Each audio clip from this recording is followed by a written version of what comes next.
Let's cut some fucking grass.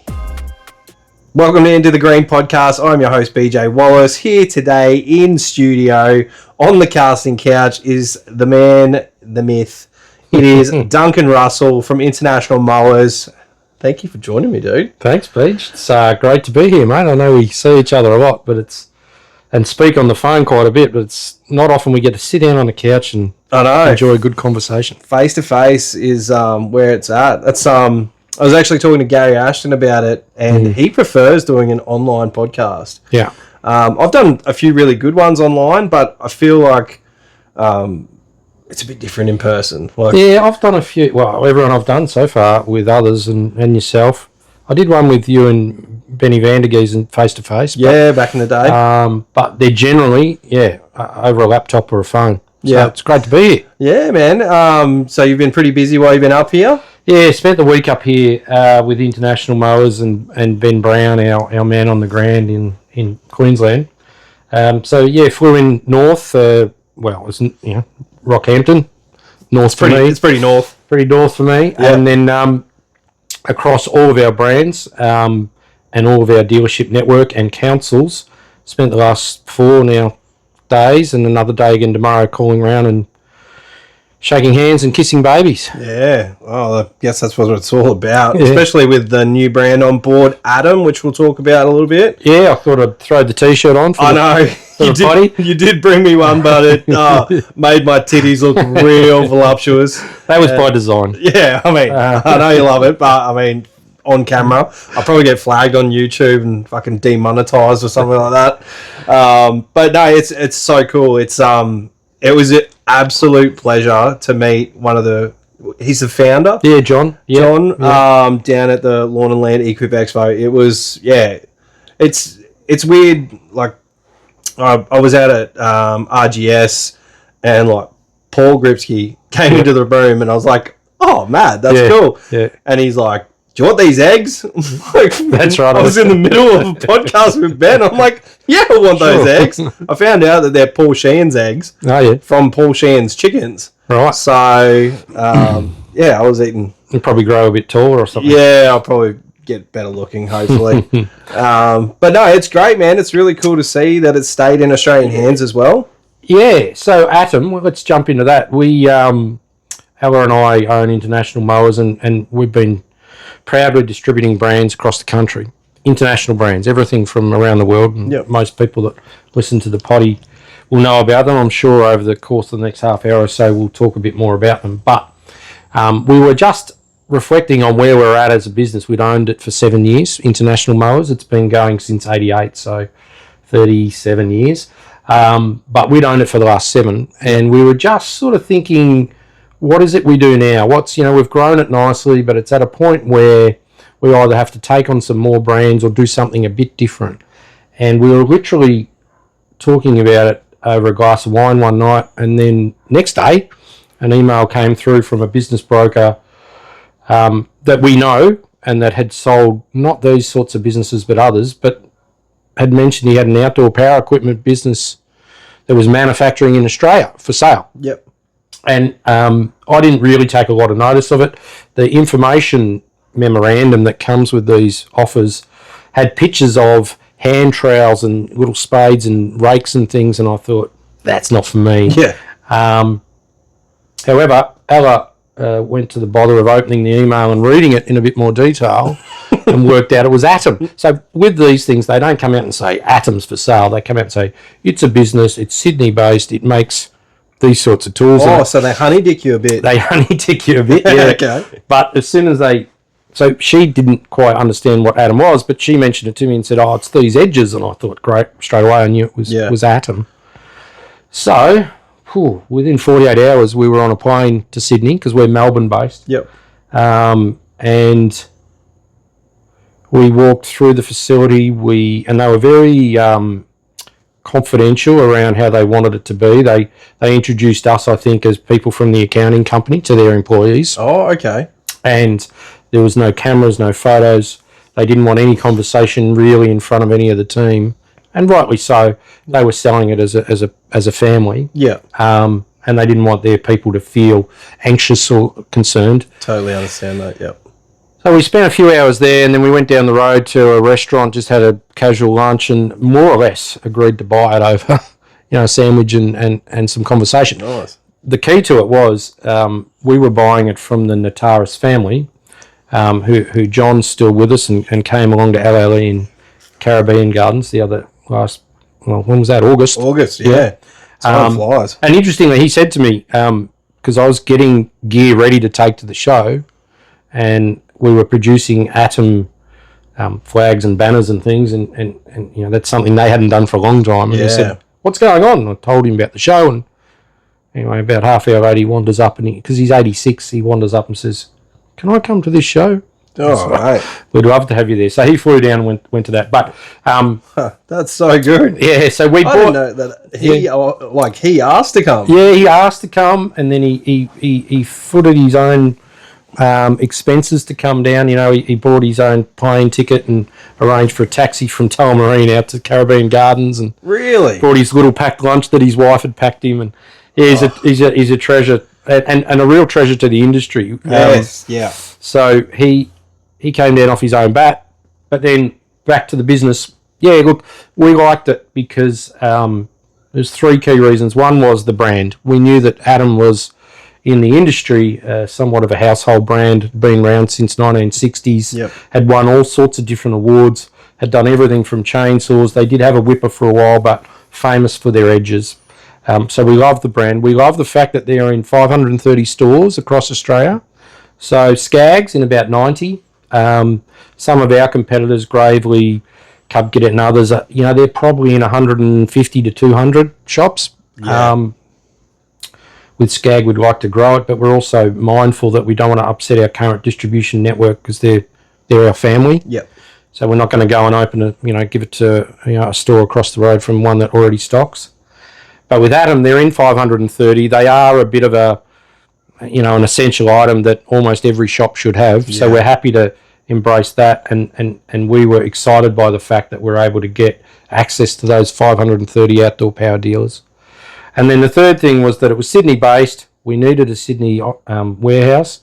We had great people from Sydney that were all prepared to stay on with the business. So we ticked all the boxes. Nice. So you retained all the staff? Everyone, yeah. That's so good to hear. Even John Nataris, he, while he's not officially on the payroll, he acts in an advisory capacity. Yeah. But he's in most days. I'm up there a bit now, and whenever I'm there, John wanders in about 10 o'clock and I'm so eager. puts his old Atom coat on and his hat, and wanders around and makes sure everything's happening as it should be and as it was designed by him. So, as a business owner, I'm only just sort of discovering now that your business will never run as good as when you're in it. So even in the service industry, not so much the production, but I don't know, I feel like everything hums a lot more when I'm not as busy on the tools, and I can go and make contact with the boys and see how they're doing, and I get to talk to them and see what they're doing on the weekend. For a while there, I was like, fucking let's make all this money, and I was just going hard out, and I think it kind of wrecked a few, not relationships really, but it kind of made the boys kind of be like, wait, what's this fucking guy doing? Yeah. Like I was working, like I wasn't fucking sitting on my ass or jerking off or something. I was going hard out, but that's mad how he's like still in touch with the business. Yeah, you can't underestimate, running your own business, you can't underestimate running it as the owner, but also allowing those that you entrust to be within your team to do what they have to do. Yeah, and I find it myself all the time. If I want shit done, I just go and do it. Yeah, but it's not the best use of my time. It's not the best use of the leadership that I can give to my team. I pay forklift blokes, but if a truck rocks up, I'll jump on the forklift and go and empty. It's like, hang on a minute, they're looking at me going, oh, why is he doing it? Now you say you lead by example, but is it the best use of your time? It's not. The best use of your time in terms of what you're doing is that leadership, head of the business, rainmaking almost. Yeah. Like I said before, sort of shaking hands and kissing baby. You sort of got to step away from the stuff you like doing. Yep. And almost get outside your comfort zone and try to do those sorts of things. Yeah. Yeah, it's a weird situation to be in. Like, I'm like, oh, people don't fucking want me around, but apparently they do. They want to see the owner of the business. And with John Nataris, in Atom. He comes in and he sort of, we retained all the team there. The only person that we didn't keep was the salesman, Mario, that he was sort of semi-retired almost anyway. So when we met with him to talk about the future, he said, look, I'm thinking about retiring. So we said, well, it's great. So he transitioned to that. We've put on Nathan Mallor up there. Yep. Nate's great. He's doing some really fantastic work. Bit of social media. Which, it's all, again, he's a lot younger than me, so happy to allow and embrace him. I've told him to add me as a collaborator for all of my things to try and kick it off, because Adam doesn't have the biggest following on Instagram. We have thought of a solution that we might be able to bump numbers up, but we'll talk about that later. Yeah, so it's Adam Power Equipment. Yeah. That's one thing we have done. Hasn't it? It has done. One thing we have done, because it was called Atom Industries, which, I won't bore you with the story. Atom's the brand, but Industries came from a thing called Solo Industries, which is a distribution they had in the 60s. So we've dropped the Industries part of it. It's now Atom Power Equipment. Okay, cool. Yeah, nice. so it's consistent with what we do and APE. Other things in the industry. APE for short. There you go. Hadn't thought about that. Mad. Opportunity for a new T-shirt. Yeah, exactly. Oh, yeah, true. Maybe Will can do one of his X collabs. I'm sure he will, even if we don't ask him. Yeah.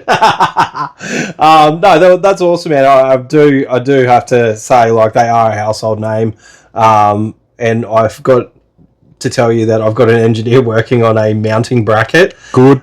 because that is one thing that pops up all the time is a mounting system for these Atoms would be, everybody's like, oh, I love my Atom, but can't fucking put it anywhere on my rig. So I'm trying to fix that problem.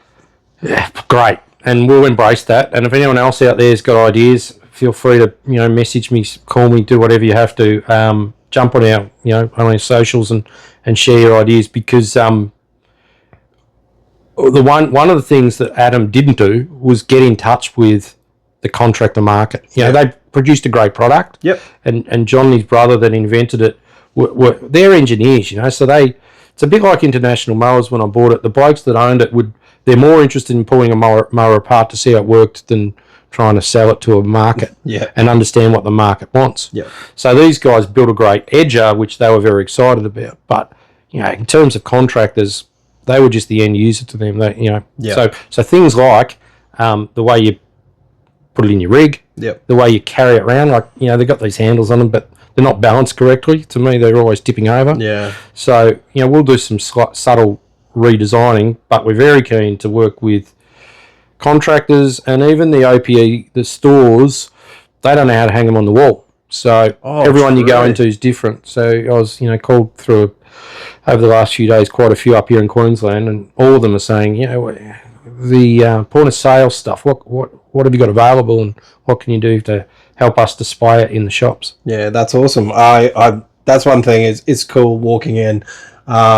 There's a guy, Lawn Culture, Shane down there at Singleton. He's got he's just unveiled his whole, like, he does lawn culture and he also has a power equipment store, but he just dropped all these new signs. Like, he has one of the nicest, well set up shops that I've ever seen. I haven't been to it. I'd love to walk around. I went to the front gate, but it was locked. Yeah. And I was like, "Will you fucking let me in, you dog?" But he wasn't there. So, but yeah, cool.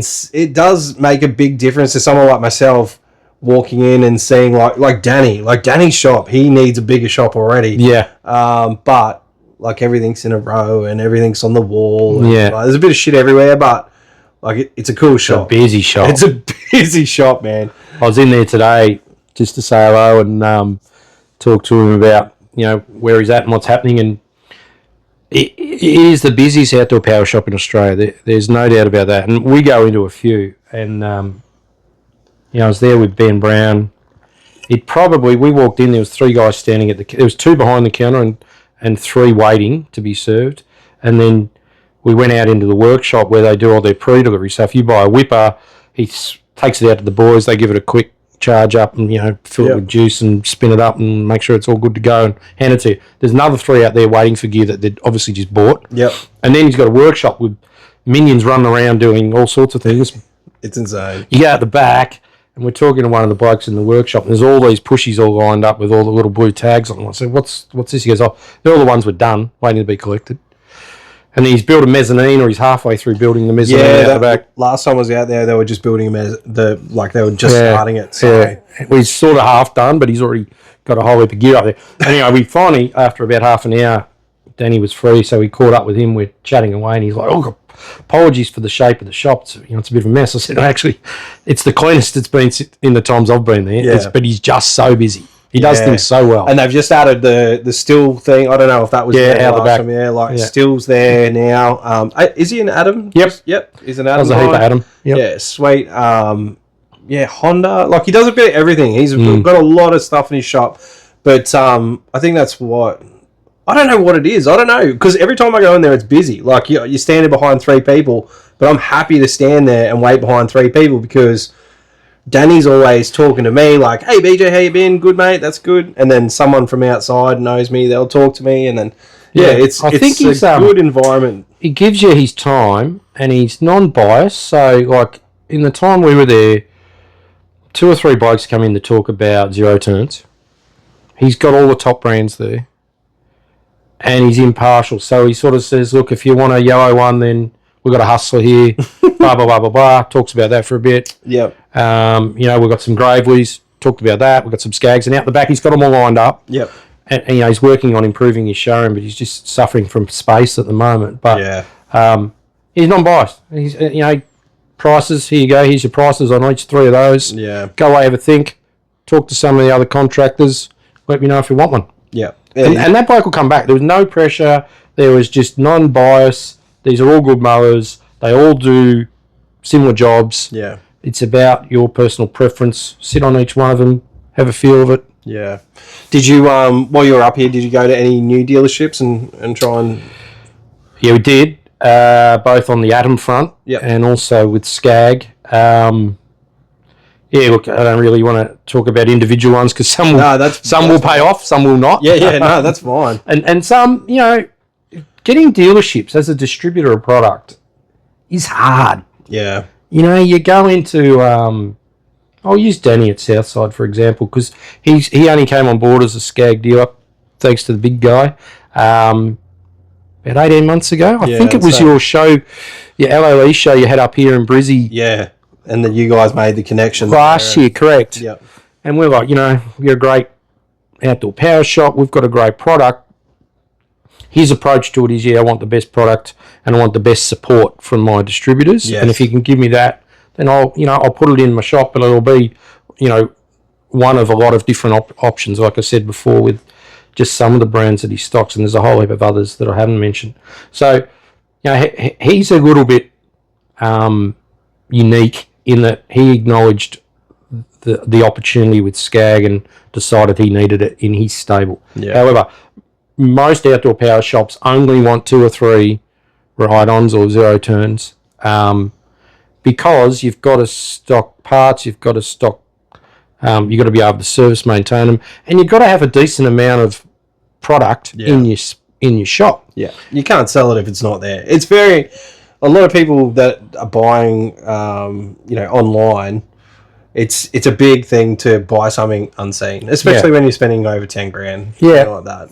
You're like, you got to. It's a big investment, and we don't want to work with anyone that's going to sell out of a catalog or just sell online and act as us, as a drop shipping type service. Yeah, we want people invested in the brand too. So, I guess my point is the outdoor power shop space is pretty mature. You're lucky if you get somebody opening a new shop and they say, look, I love your brand, I want to put it on the floor. Great. But you think about the established shops, they're all got brands. They're all got good relationships with the suppliers. They've got investment, hundreds of thousands in mower stock. Yeah. They don't really want to take on another one. They're also very respectful to each other. So we went into a few stores and they've said, well, hi, we're from Skag. We're looking for somebody. And they're like, oh, hang on. Joe Blow up the road's got it. And we'd be like, he's half an hour away. Yeah. They're like, he's a bit close for me. We do a lot with him. We're both Husqvarna dealers. If somebody walks in and they want something from that area, we would say to them, you're better off going up the road to buy it. Yeah. So, believe it or not, they all do respect each other and they all do respect the decisions to carry various brands. So, for us, it's hard to get new dealers. Yeah. And look, to be honest, when was the last time you heard of a new dealership opening? Yeah, look, I've heard of plenty closing. Like, it is really one of those things that it's a little bit not scary. Like, I don't want to sound like I'm. It's this big thing, but there is a little bit of. if anything, there's a consolidation. So you think I think I've only been in the industry 7 or 8 years, but there's bigger chains. People that own not 2 stores, they own 5 or 6. Yeah, and if you look across, particularly the eastern seaboard, up here in Queensland, there's 2 or 3 groups like that. Similar in Sydney, similar in Melbourne. Yeah, and what they're doing is snapping up shops, and then spreading product across those shops. Yeah, they run them well. They do run them well. Like, if you're successful at running 1 or 2 stores, and then you take that approach to your business and put it across 5 stores or more, then you've obviously got a recipe to success. And by spreading that and then sharing the overhead, the labour costs, the freight costs, the product mixes across those stores, you can become a lot more powerful. You get buying power as well. Yeah, that's what we do a pre-season, as all competitors do, based on volume that you take. You get a bigger discount. Yeah, and that allows them then to go to the market with a cheaper price. Yeah, a lot of people say discounting is a really challenging part of the business for us.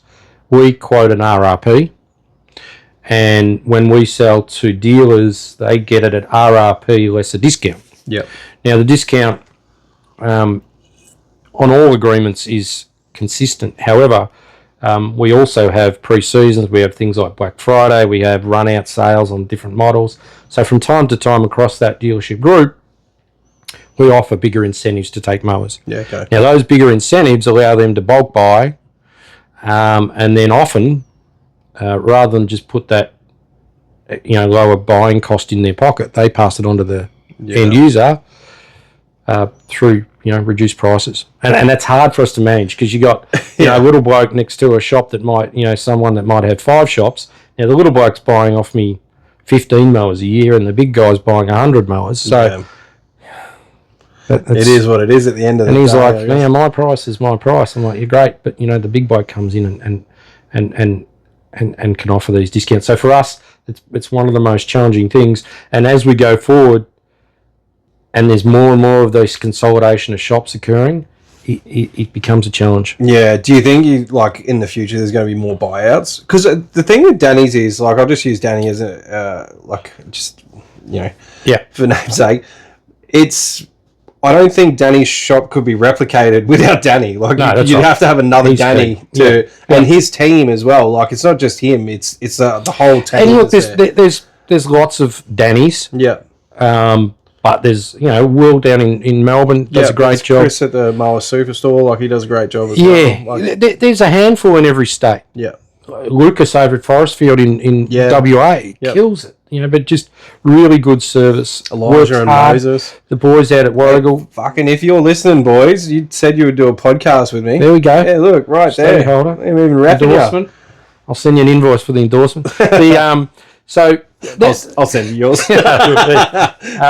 So there's pockets of great people, but there's a whole lot of not. I shouldn't say not a lot. There's guys that are in their 50s and 60s that have run shops for 20 or 30 years, made good money, raised a family, owned the home, and they're just happy doing what they do. Yeah. But in terms of what I see happening in the future is those guys will disappear. Yeah. They'll either just slowly close down, trade out, or they'll get gobbled up by one of these, what's called a chain. It's not a Just Tools or Sydney Tools or anything like that. No. It's somebody from Outdoor Power that owns, more than 2 stores.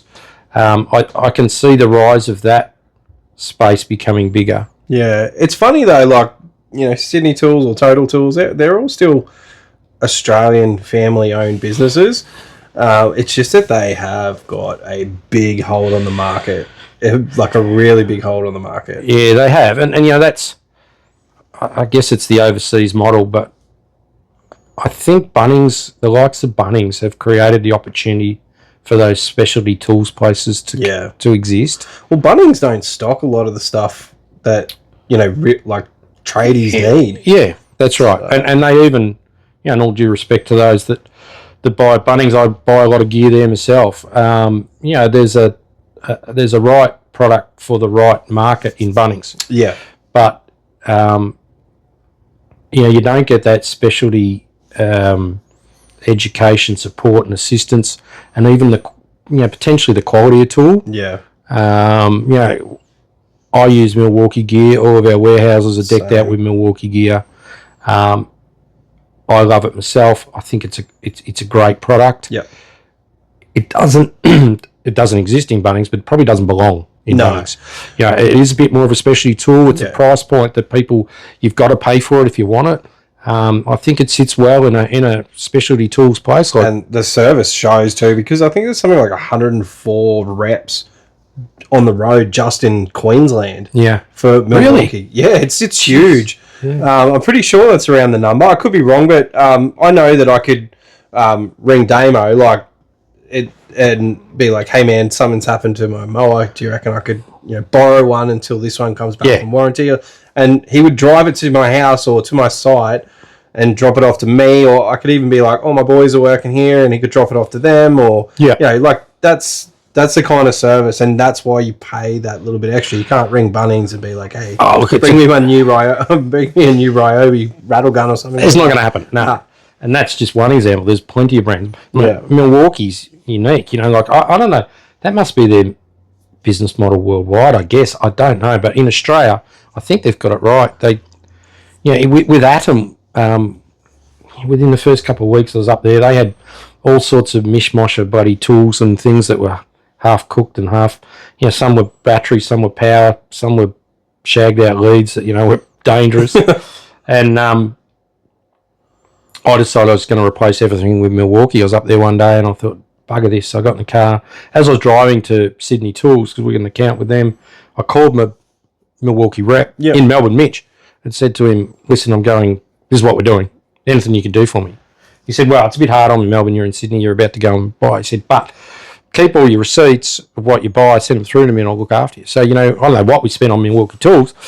Get home, flick all that stuff to him, and he rebates you all sorts of extra battery kits and a few skins here and there, just to sort of help you out and thank you for your spend. Again, you're not going to get that from... No, and I've done the same thing. Like my father-in-law hurt his back, and I basically bought one of their 21-inch battery mowers before I had other battery mowers just to do my little front yard. Yeah. Just with the rewards points from shit I bought for him, because I bought it on my account. Yeah. I was like, mad. Sweet. So, that's an example of a business model and a distribution model that I think is good. And, they've got it right. It's unique. They've found an opportunity in the market. I think they do well. So with outdoor power and the gear that we do, you just got to think of ways that you can do things that's a little bit different to the competition, make it a little bit sexy, reward the individual, recognise the end user, and work out what you can do to help them and their experience. Yeah, and I think the same philosophy transfers over to Skag. I think you guys do that really well. And it shows, I know Luke Smith, I'm probably chewing some of his content, but he put a post up about the most popular mowers in Australia on LMCA, and Skag was punching really high. Yeah, for someone with 90 dealers, those 90 dealers would be pushing a few mowers. Oh, yeah, they are. And look, to be fair, with every distribution, it's 20% to 80%. Yeah, really, of the volume. When we bought the business, I remember we were doing Skag, and it was a great product. I'd done some research and due diligence, and somebody in the business said, if we can crack into the contractor market, they'll want the product, but we need to be ready for it, and this is how we need to service it. Because in the US, it is the number one mower for contractors. Yeah. So we were like, okay, right, well, how do we do it? And LMCA, quite frankly, and you, Beach, have been really instrumental in getting us in exposure and getting us into that that group, which again is the end user. And then we've really worked hard to make sure that we, embrace that market more so than anyone else, because it's so important if you're a contractor and you've got a mower and you have a problem with it, that you jump on it. Yeah. And through our socials, through work that you and others do, through our network of dealers, if there's ever a problem with a skag and someone posts it, my phone lights up. Yeah. And I'm not always monitoring the socials, but it lights up with messages of all sorts of shapes and forms about, an issue that needs to be tackled and managed, and where we can, we jump on it and then try and get that individual going. A good example today was we were at Karoi yesterday. Yep. And while we were there, a guy's got a 30-inch self-propelled called up. He'd done a clutch. Yeah. It's a couple of years old, so he works it pretty hard. It was probably maybe due for replacement. Not quite sure what's gone wrong, but and the conversation was, he's like, shit, I've got to get it in there. How long is it going to take? Have you got one there? How long is it going to take for you to get it fixed? Yeah. Blah, blah, blah. The guys at Karoi are fantastic. They do turn stuff around quickly. However, we've got a demo 30-inch that sits in the back of Ben's ute from time to time. Yeah. We said, where are you? So we are the skag reps going out to his place tomorrow, swap him over, give him our demo unit while we pick up that unit. We'll whip it up to Karoi. Oh, so Ben will do it. Yeah, he was being real. He wasn't going to leave it in my front yard. Yeah. Oh, yeah. Cool. That's cool. Beej was hoping we were here to drop it off. I saw it in the back. I got excited. So that's what we're doing first thing in the morning. Yep. We're going to head up the highway a bit. I don't know where these places are, but we're going to meet this bloke on the side of the road somewhere. We'll swap him over. We'll drop it at Karoi. Just be careful if it's a truck stop somewhere. He might have been a little. These Queenslanders. Yeah. Friendly. Yeah, real friendly. So that's the sort of stuff where we go over and beyond. But thankfully it's a good product. Doesn't break down a hell of a lot. Yeah. And the network of dealers we got are good. We one of the things when we take on a dealer is actually, I'll talk about dealerships for a minute. If we take on a new dealer, this is interesting.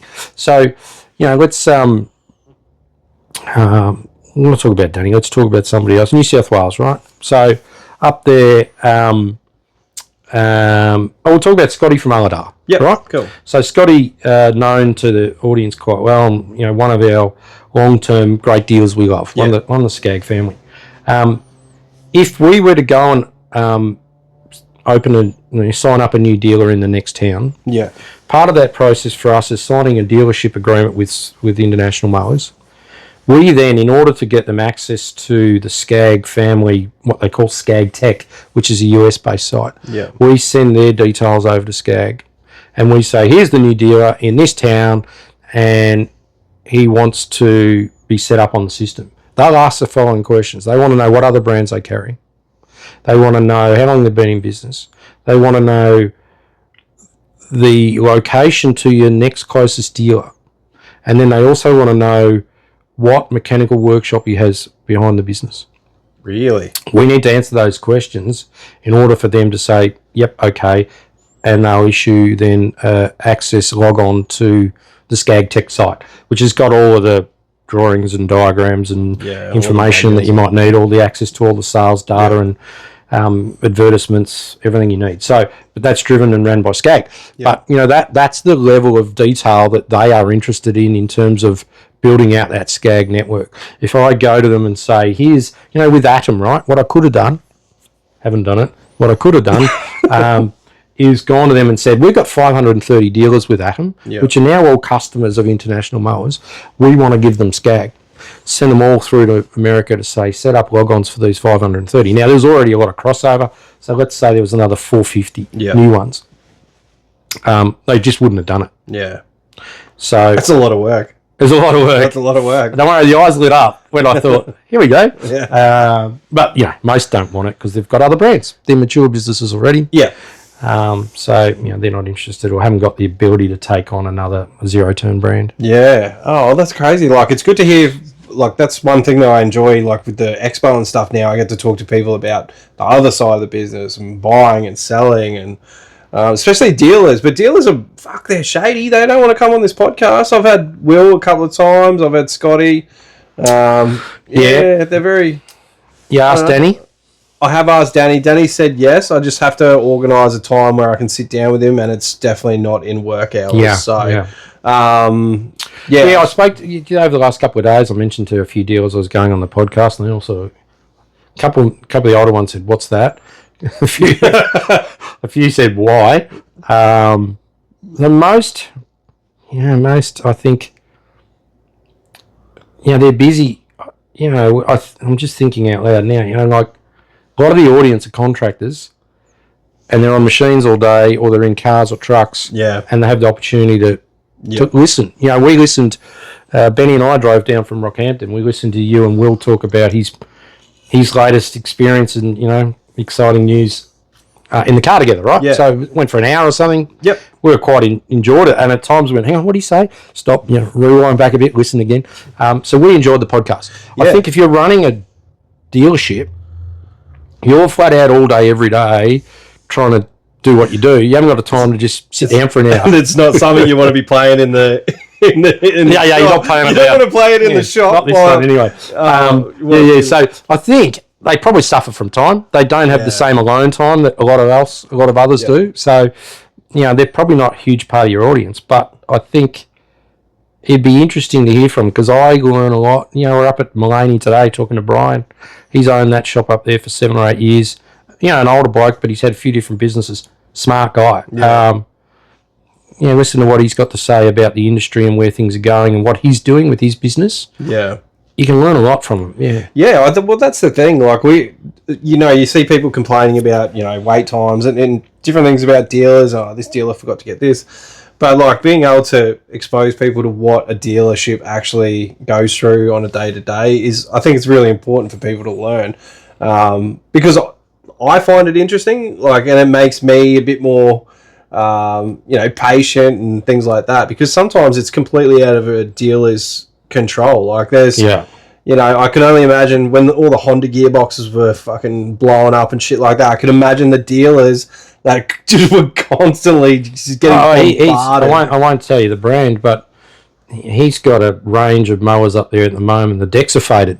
And he went back to the manufacturer and said, "What's going on here?" He said, there's a bad batch of paint, but hopefully the next ones will be all right. He's like, yeah, that doesn't fucking fly. I got a fucking container full of these things. Yeah. I'm not selling them then having to explain to someone, listen, you got to pay full tote odds and your deck's going to fade a bit over the first 12 months. He's like, get it fixed.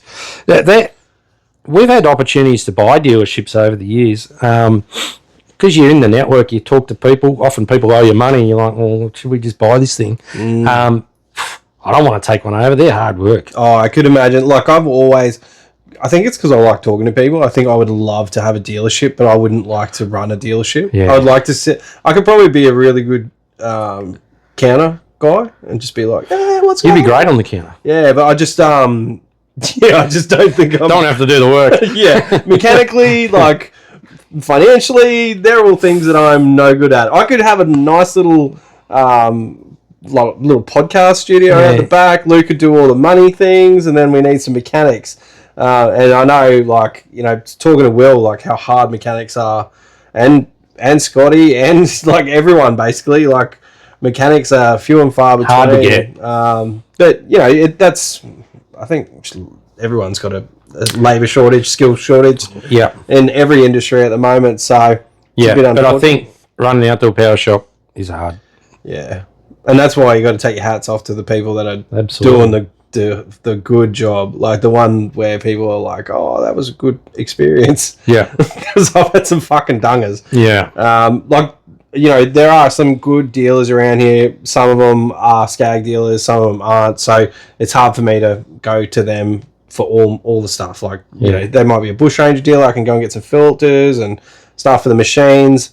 The other day I went and snagged a couple of oil filters to do some servicing. But at the end of the day, I feel more comfortable going to Danny. It's. I think if you've got some, if you got something that works, even if you have to drive past someone else, to get to where you got to go, but it works for you, you feel important.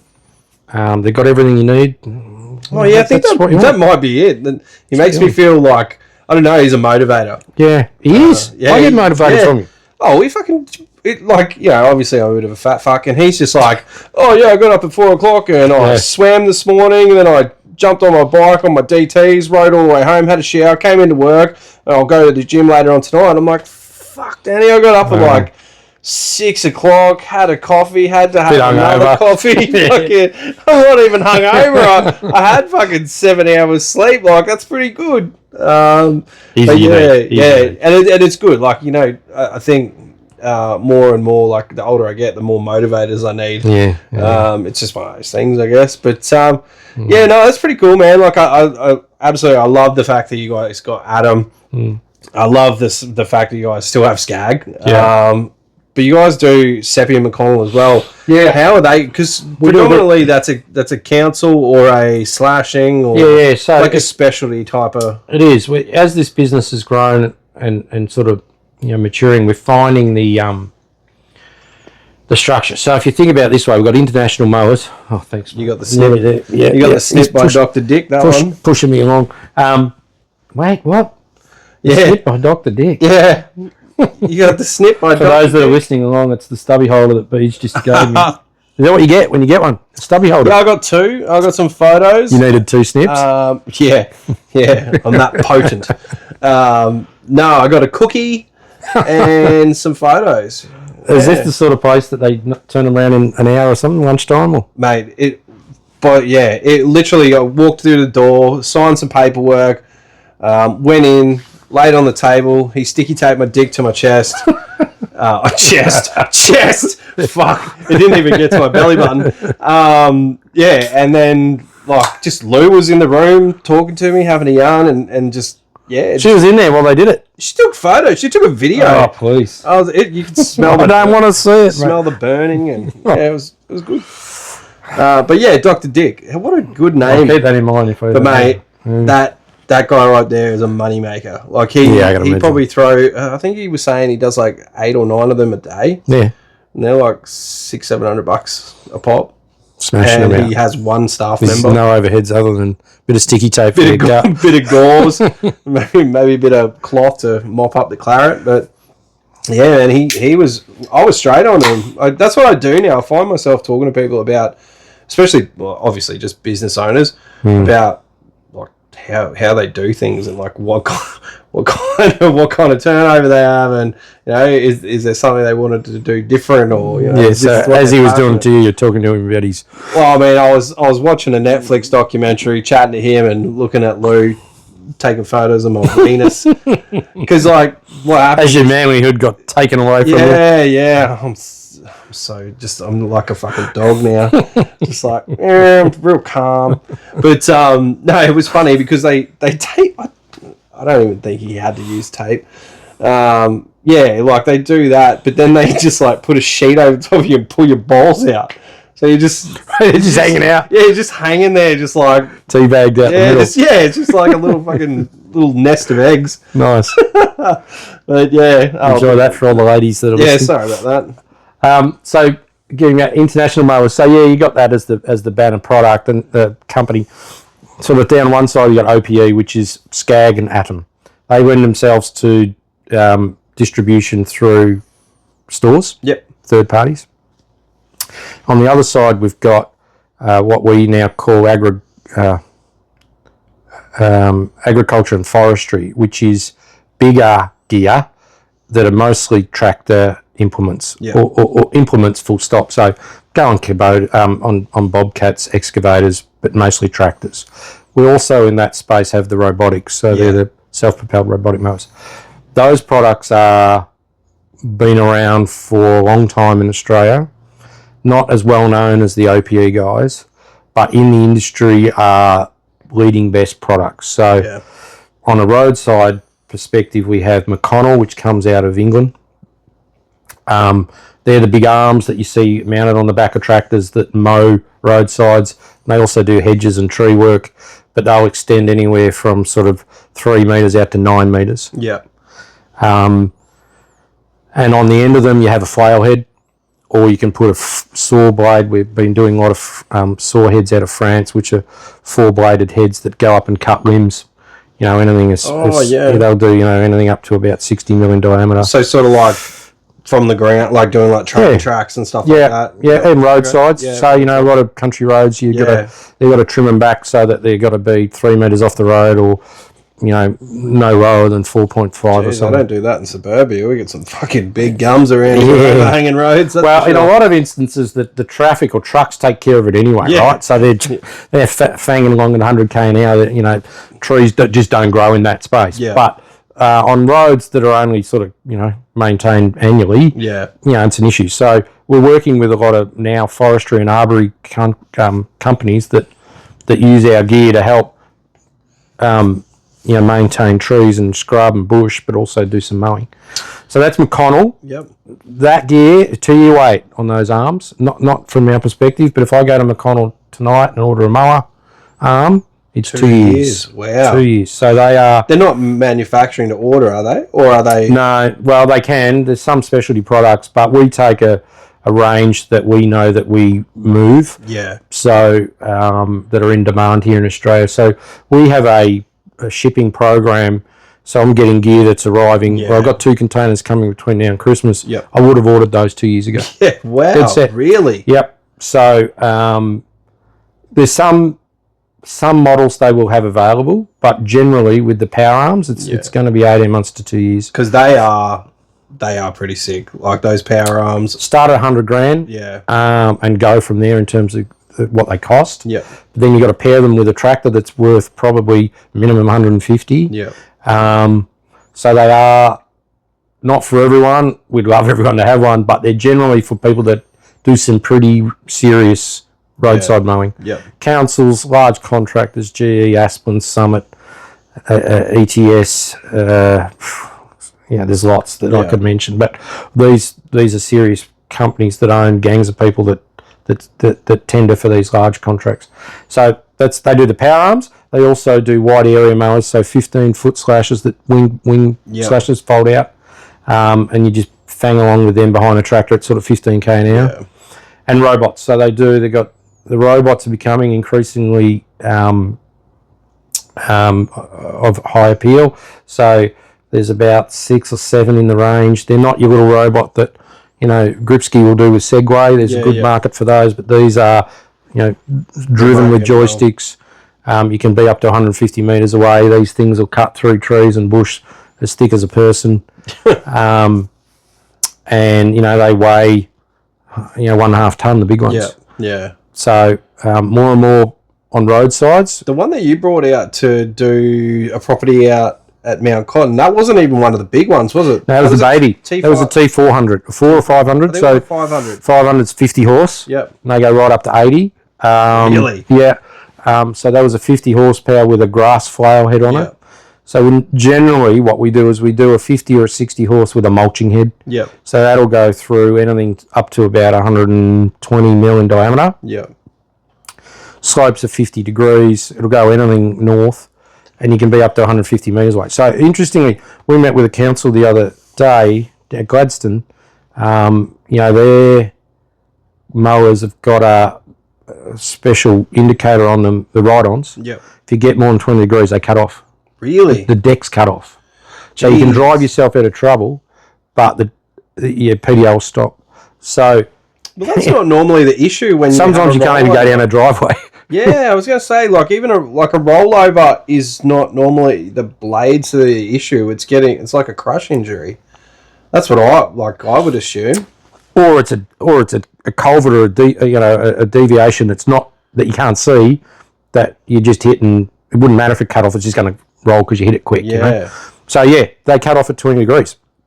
So with a company, council like that, huge need for robotic mowers. Yeah. Or something that's autonomous without someone on it. Yeah. That can do for all those, pieces of land that are greater than 20. And they would be very efficient compared to a zero turn, wouldn't they? Yeah, well, the little McConnells basically, I've had that at LLE before, it's basically a zero turn on tracks. Yeah.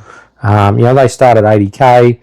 They're a good, some of these council mowers at zero turns are 80k anyway by the time they trick them up with everything that they need. This is an autonomous machine that's driven with joysticks, but 80k, and they're quick. So they've got one. Yep.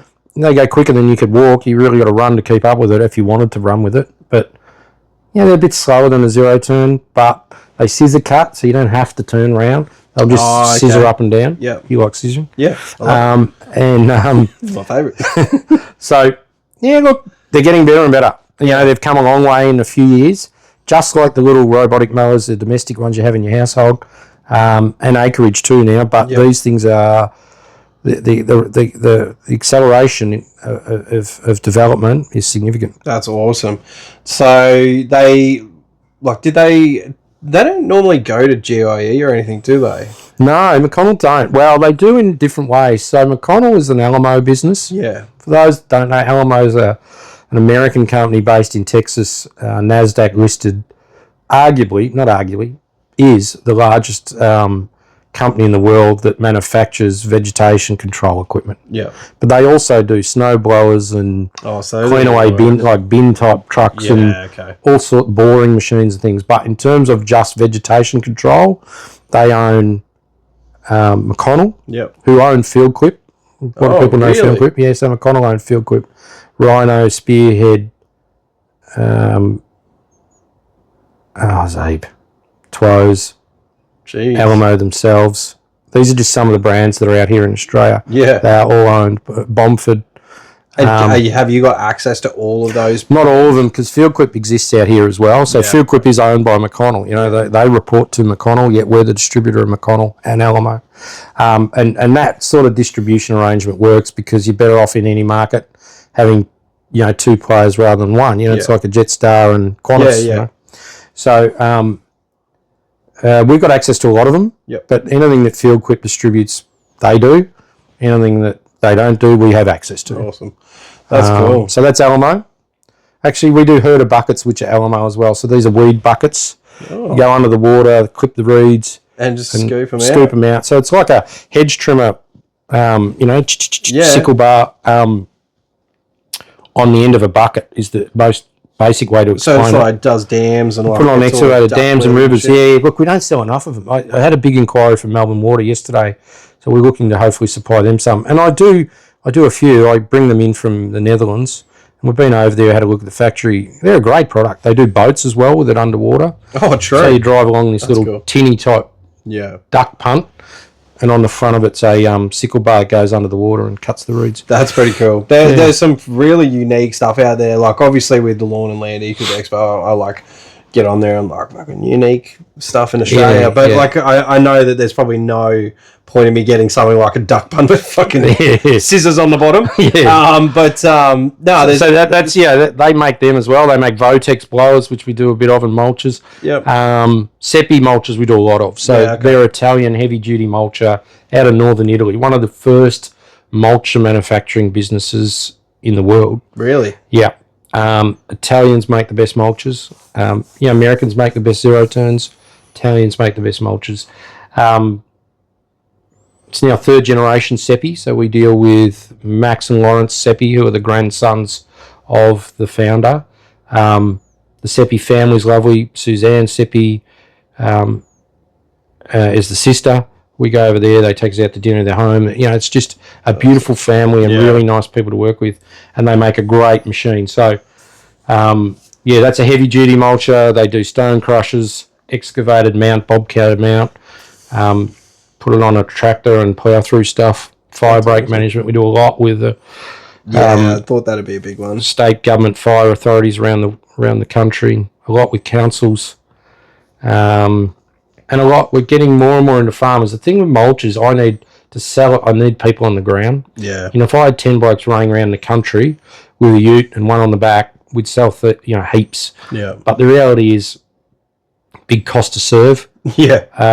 These mulches, you know, the range is huge. Front mount, rear mount, side shift left, side shift right, high body, low body, right offset, left offset, hydraulic drive, PDO, and then there's all the horsepower, 50, 80, 100, 120. And they're all different models. All different. So you have to... Fuck. Yeah, you know, I can only imagine. That's a fucking head fuck. That's a lot. With 5 blokes running around the country, you know, I can't sleep at night, but with 10, and then you get the orders. So I was on the phone to the Italians last night. One of the visits we had earlier in the week was a huge macadamia farm up at Bundaberg with Benny Brown. this is a macadamia farm. He's got 2,400 hectares, which I think is about 10,000 acres. Yeah, it's big. Basically, as we're leaving, he said, "Which way are you going?" We said, "Oh, we're heading south." He said, "Well, for the next 8 kilometres, we've got macadamia trees on either side of the road." And I Really? thought, "Oh, yeah, right, look." Got in the car, and he did. Really? We watched it on the speedo for 8 k's, just macadamia farms. Fuck, that's so much. So they're talking about a mulcher, pick-up mulcher. So this is a mulcher. What they do at the end of the season, they shake the trees, all the macadamia nuts fall off. Yep. They pick the nuts up, and then they go through with pruning saws and cut off all the new growth. Because these macadamia trees, if you don't do anything with them, they just get bigger and bigger and bigger. Yeah. And then after they get too big, and there's therefore a lot of the tree that's in the shade. Yeah. And they also, as they get older, they stop maturing. They stop flowering. Oh, okay. So Yeah. Like myself. yeah. After Dr. Dick. As you get older. So you got to keep them small, and you got to keep them trimmed. So what they do is they trim them, drop all the prunings into the middle of the row, and then they run up it with a mulcher. So they put it on a 300 horsepower tractor. Yeah. They have a big mulcher with what they call a pickup on it. So it's got fingers like a mouth that open and close hydraulically. You can adjust them, and on each of the lips of the mouth, these big huge pickup fingers that grab material and push it into the mulcher. God, sounds like a blowjob from hell. Oh, yeah. I know you're getting excited listening. So what happens is this material, and some of it can be 30 odd mil in diameter. Yeah. Some of these branches goes through the mulching machine, comes out the back, tractor drives over it, and it's fine mulch. It's not bark chip, it's actually mulch. It's like you'd buy at Bunnings in a bag. True. So That's and then insane. and what they then do is they go along the middle of the row once it's mulch, push it back under the tree so that it helps as fertilizer for the next year's Yeah, crop. mad. That's definitely something you need to go up there and get. So these machines are $160,000 each, Yeah. and you're talking to this farmer, and he's like, "Yeah, look, I need one, and if it works, I'm going to get another one." And then, he said, "We really need 8." You're like, "Jesus!" We did. So my eyes light up. Yeah, of course. The guy from John Deere's eyes are like, "Whoa!" You're on the phone to fucking Italy, just like, "Oh, fucking stop." Exactly. Yeah. So I was on the phone to Italy.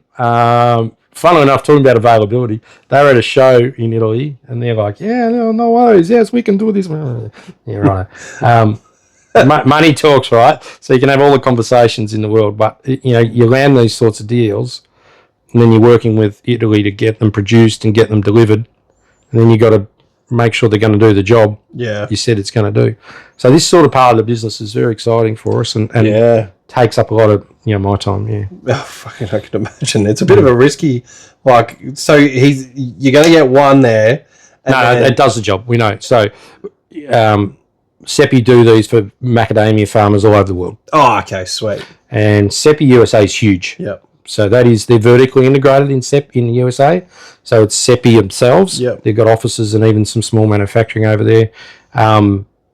They sell them to Mac farmers over there, and they do what this guy wants to do. So, for him, it's a bit of a leap of faith. Yep. For me, it's a huge leap of faith. We've done some out here already. Yeah. But for Seppi, they're like, "Yeah, it'll do the job." Yeah, nice. No, that's awesome. They even know the tractor. So they spec the tractor Yeah. that it needs to be, and it's a front PDO.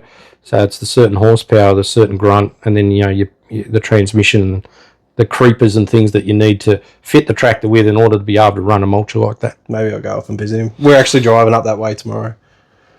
Mate, if we get 8 in this place, I'll fly you up, Beach, and we'll have a we'll do a potty up there and get some footage. Yes, It's amazing sweet. stuff. That would be cool. It'd be cool to talk to a farmer, especially someone who runs that kind of property. That's a massive property. Yeah, I don't know how. Like this bloke we spoke to, he's sitting there saying to Ella, my wife, last night. She said, "How was it?" I said, "Well, you're sitting across the desk, a boardroom with this bloke. He's got his stubby shorts on with his nuts hanging out the side, and high vis my long shorts high on. vis top, and sunburned Queensland face, and you're talking about this sort of stuff, and the amount of money that these companies invest in this sort of thing, it's massive." Well, I know. So I know a couple of first generation farmers that run out of Goondiwindi, and just the amount of equipment that they have, the amount of money that goes into what they're doing, it's insane. Like it's like, have a look at this. And he's like got his feet up watching a movie, fucking videoing just like the most beautiful, just, it looks like a moonscape, like there's nothing there, and he's doing a seeding job, and I'm like,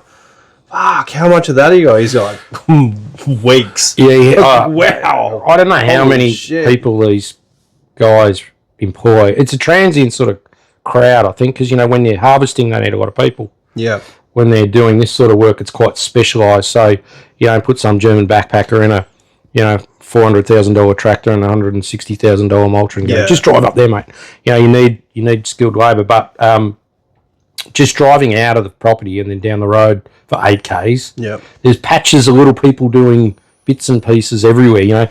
In some paddocks they're new, so they're planting. Yeah. There's a big team putting irrigation in. There's a drip irrigation. Down the other way, there's a whole group of people rerunning, doing roadworks for one of his farms because it got flooded out the other week with all the rain they've had. They've got a team in there rerunning a road. It's huge. I wonder how productive, like if they've been more productive since, because we've had a few really good years up here. They're going to have a good crop this year. And I don't follow it that closely, but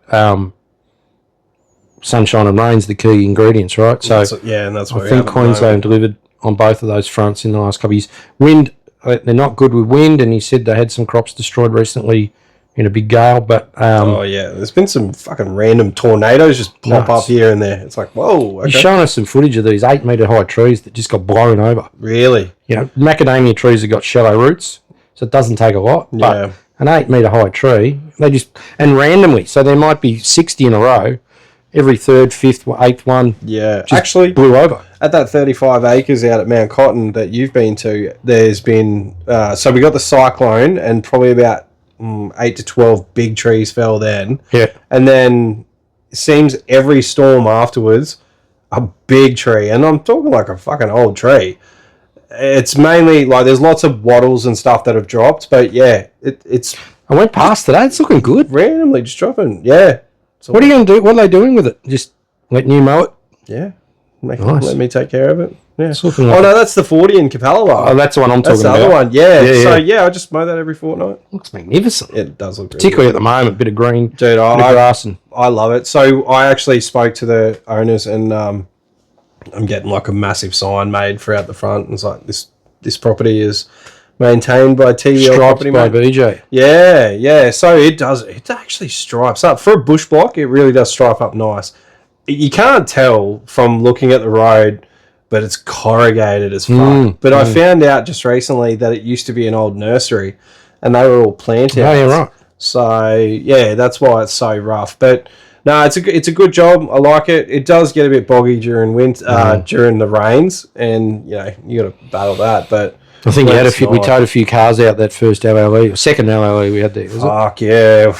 That was a bit rough. But, no, this year's awesome. Like, Lou took me down to the Gold Coast to check out the thing. I stayed in Mark Wahlberg's bed. Is that right? So they shot a movie in the room where we're holding the event. So it should be out in a couple of months, and I'll be able to let everyone know. But yeah, so he shot a movie in the room. What sort of movie? I think it's a comedy. I don't know, but I know the kind of movies I shot in that room. Did you shoot one? No, just because it's my birthday doesn't mean I got everything I wanted. But no, that's we stayed in the room that he stayed in. Wow. Like I ordered coffees, and the guy came up. He goes, "Oh, guess what?" I was like, "Oh, what?" That's it. Mark Wahlberg stayed in this room. I was like, Mark Wahlberg stayed in this room? And then I started like looking at all the bedding. I'm like, I wonder if he, was here by himself. Straight away, I just went seedy as fuck. I was like, oh, what has he done in here? But no, it's pretty cool. It's a good spot. I think you'll like it. I was going to ask you, so we're coming on Skag as a gold sponsor next year. Yes, which is awesome. Again, which is great. We're pleased and excited to partner with you. And, we got a team of guys. I'm already starting to think about, where's the best place to stay? And maybe when you finally, do the proper launch, it'd be good for you to, outline the best spots. Because the after party's a little bit away in more downtown. So the after party is, so it's about 15 minutes away. So it's The after party is right in the middle. So Should we be getting accommodation down there? I'm saying everyone get accommodation at the Island Hotel because they're going to give us a discount code. But there's also the Novotels across the road. There's a Backpackers that's just behind us as well. If people want to. So is that where the after party is, or where the show is? Where the after party is. Right. All right. That's what I want to know. Yeah. If you have to get up 10 minutes earlier to get to the show on the morning, I'm happy to do that. Yeah. I'd rather stagger back to a bed. Yeah. It's going to have to get a 15-minute cab. It's going to be so good. And it's actually, it overlooks the water. It overlooks surfers. There's a tram right out the front. So if anyone once everything's wrapped up there, I think we're going to go pretty late at this one. But they can shoot to the casino if they want. They can go into Cavill. There's literally a 2-minute walk.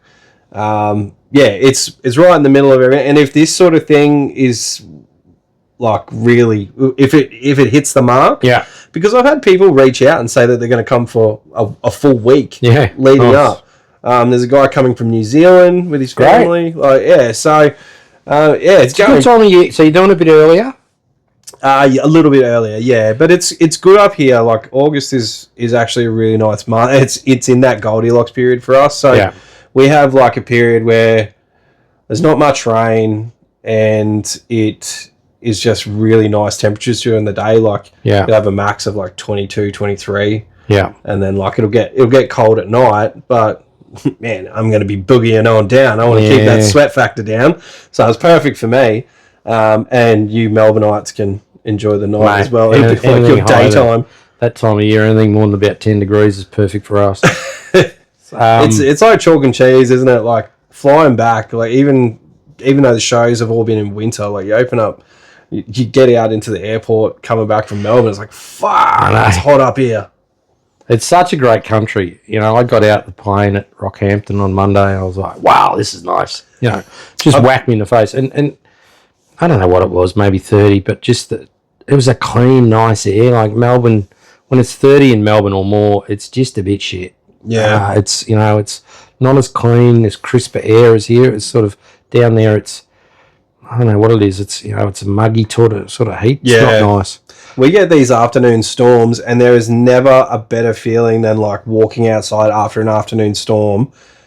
It's like a 20-minute period where it just feels super fresh because there's been heaps of rain, there's been a lot of wind, so all the leaves are blown into the neighbours.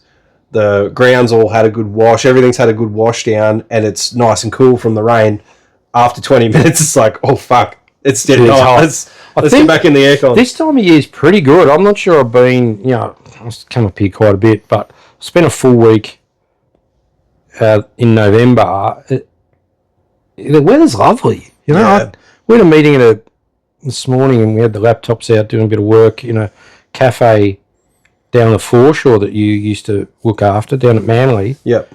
Jesus, nice. It is nice. Looking out over the water with, the heat was just good. Not too hot. Not too muggy. The craziest thing is Wynnum, Manly, although they were beautiful suburbs when I was growing up, they were not expensive suburbs. And lots of people, it's changed a lot. It's very unachievable for a lot of people now. Yeah, I drive around. It's crazy. I love it. Like, I wish that... I've got friends, and like Benny was so lucky. Like his place is going to be fucking amazing when it's finished. Yeah. And like it's just all about time. I think life is just a bunch of things about timing, I guess. So yeah, it's one of those things. Like we really wish we could have stayed there. Like, but we're in a pretty good spot. Like it's beautiful, great spot. If I took you out onto the balcony, we could have seen like about an inch of water views. Straty. You got water views, mate? Bay glimpses. I think they put bay glimpses. That's what it's all about. No, it's I'm really excited about this year's expo. We've already had some big brands sign up. Obviously, we've got Ego and Bushranger as platinum sponsors. Yep. Skag has got the gold. But I didn't know that some businesses work on calendar year, some businesses work on financial year. So we've had so many people get back to us and say, you're in the budget, but we can't confirm until... Absolutely. I think it's probably those bigger businesses that are owned by overseas parents that work on a calendar year. Yeah. It's exactly the case. Small businesses like myself and Aussie businesses like Groupskis, I'd suggest are working on a traditional financial year. But I know with Skag, It's all about the calendar, and all of them, they're all about the calendar year. So I'm getting smashed at the moment about orders. How many more do you want? You know, because they're coming up. Punch some orders through before the end of the year. Yeah. And for me, it's just mid-year, it's summer. We order what we can at the moment anyway. But yeah, that'll be the difference. Well, that's the thing. I know that pre-sales and all that sort of shit is a big deal for the bigger companies that are like, you know, they're not forcing you, but they're like, hey, get them in, because if you don't cry to us later. Exactly, yeah. Well, it's an interesting point about stuff we bring in from America, because Skag's our volume product. We're not too bad at the moment, but we are about to hit their pre-season. Yeah, okay. And there's such a big market, and you know, your own market's more important than any other. Yeah. So it'll get to a point where I start to order gear and I'm competing against US distributors. You know, I might be ordering 4 containers. They're ordering 40. Oh, true. So, you know, it's... They're huge over there. I can't even... It's so hard to tell people, like, what it's like to go to a dealership in the US compared to here. Like, no disrespect to the dealers here. Like, I love everyone that does their thing here. They just... It's insane. Remember, we went through a handful over in Dallas. Dallas? Yeah. Just, you know, they stock engines. So everything. There's there's literal engines on the shelf. And all the brands at all the different horsepower. So if your mower shits itself, you can walk in there and go, I just need a 24 horsepower quacker. And parts were super impressive. Like the way they had their parts set out. Yeah. Even like things. Remember the rack? There was a rollout rack of whippersnippers and stuff. That was pretty cool. One of them had an big LED screen behind the counter, and it just had a rolling menu of the work they do, like prices for stuff. Oh, true. Servicing, like, you know, basic sort of stuff that a contractor might go in there for, just rolled. So often if you get to a counter and you're standing, you know, waiting to be served because someone else is in front of you, you can just glance up and look at the prices of everything that you need. Yeah. From service work to, you know, I need a spindle or a blade or, you know, a 16-inch blade. They're all on there, and it just scrolled through. I still have dreams about that Texas Twinkie, From that smokehouse was insane. We went to a smokehouse, and it's number 2 in the US. Yeah, and it was in Dallas, wasn't it? Yeah. Fuck, there's not a lot of occasions where I leave food on a plate. And that was one, but I fucking jalapeno popper. Stuffed with brisket, cream cheese, all the goods. Then it was wrapped in bacon. Yeah, the Skag guy. It helps to go to these places with locals, right? So we were there with I can't remember. It was a couple of the Skag guys took it. It was off the track, round the corner, not on a main road. Yeah, pull up in a dirt car park. Yeah, walk into this joint, and it was like, wow. And it was number 2, and it was busy inside. It was crazy. Yeah. Speaking of Skag again, we saw some crazy shit at the GIE this year. The 144. I didn't get over this year. You know, we go a lot, but you know, it's not feasible to go every year, and you know, sometimes there's not much more to see. But I missed a good year. It seems. Yeah, there's a bit coming out. Yeah, they had it looked like an event style of. Yeah, so that's a wheeled articulating loader. So. What Skag's done, or where they're going over, you know, as they develop and evolve, is they're going more into landscaping. Yeah, okay. They're still committed to mowing, obviously, and you know, the mowing equipment they make is fantastic, and there's some enhancements that are coming through in that. But as they grow their product range, it's more in the landscaping space. Yeah. So we've seen over the last few years the Jackal. Yep. Which, you know, using it. Yep, building your backyard out of. So the Jackal, Air Raider, Windstorm, Turf Storm, which is a spreader. They've released at GIE. They had it there last year as a prototype, but this year it's about to go into production. So that's a wheeled. It's a little tractor bucket loader thing. Yeah, and I think, is it articulating in the middle? It bends in the middle. Yeah. I did have a go at one when I was over there last. Hard to get used to. Yeah. But, you know, again, it's a landscaping thing. Over here, Avant, you know, it's very similar to something like that. They had a stand-on, like an XL V-Ride, but with a dump bucket. Oh, yeah, I saw that in a plastic and a steel bucket. So you can do sands and even liquids and fertilizers and things in a plastic bucket, or for rocks, stones, concrete, a steel bucket. That's just a stand-on dumper. Yep. for the sorts of work you're doing out here in your backyard. So you use a jackal to move the soil around, and then when you want to lay some stone or rock, whatever, you come in with the dump bucket. Yeah. Well, I'm actually moving. I think I'm going to get some just sandstone blocks for out the front. I'm like, how the fuck do I move them? Yeah. Like, I'm a big fella, but I'm not that big. Yeah. Well, some of this gear. So they've gone into that. What else do they have over there? They had the 144-inch. That was the showstopper. Flex wing, for want of a better term. Yeah. Mower. So that's its own new mower. Yeah. So, we've got Liberty, Freedom, Cheetah, Panther, whatever, Turf Tiger. This thing's a new mower to Skag, which they haven't even named yet. Oh, okay. But it's a flex wing. So essentially it's got a big mowing deck underneath them with two separate independent wings. You can lower and raise as you require, hydraulically, and they can be independent. So if you're up against a fence, you can lift one up and keep mowing with the others or whatever. Powered by a 56 horsepower turbo diesel Kohler engine, which is new to the range. But 144 inches. So that's exciting. They had Skag's been probably late to the battery space, but deliberately they've sort of, these blokes sponsored drag cars, so they drink fuel for breakfast. Battery for them's something that they acknowledge and understand is coming. Yeah. But they haven't rushed into that space. The first GIA I went to, they had a batteries V-Ride. They had a V-Ride and they had a Liberty. They didn't release them to Australian market, so I never brought any in.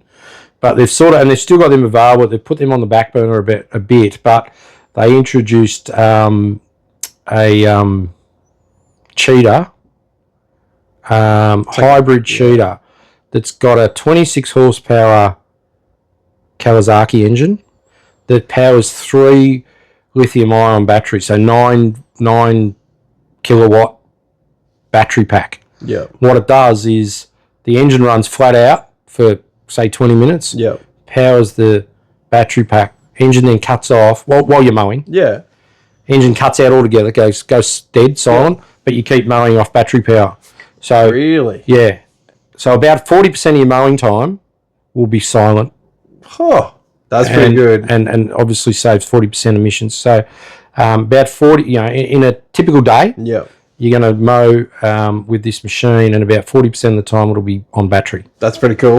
Especially as it dies down, motor kicks in again, powers the generator, powers the batteries, gets them up, dies. I wonder, so I think all this talk about net zero, I wonder with some of the parties dropping it, I wonder how it's going to affect the councils and their net zero plans. I don't know too much about that, but I know Sunshine Coast Council were pushing for like an emissions drop. I don't know if net zero should be the word they use, because obviously you can't.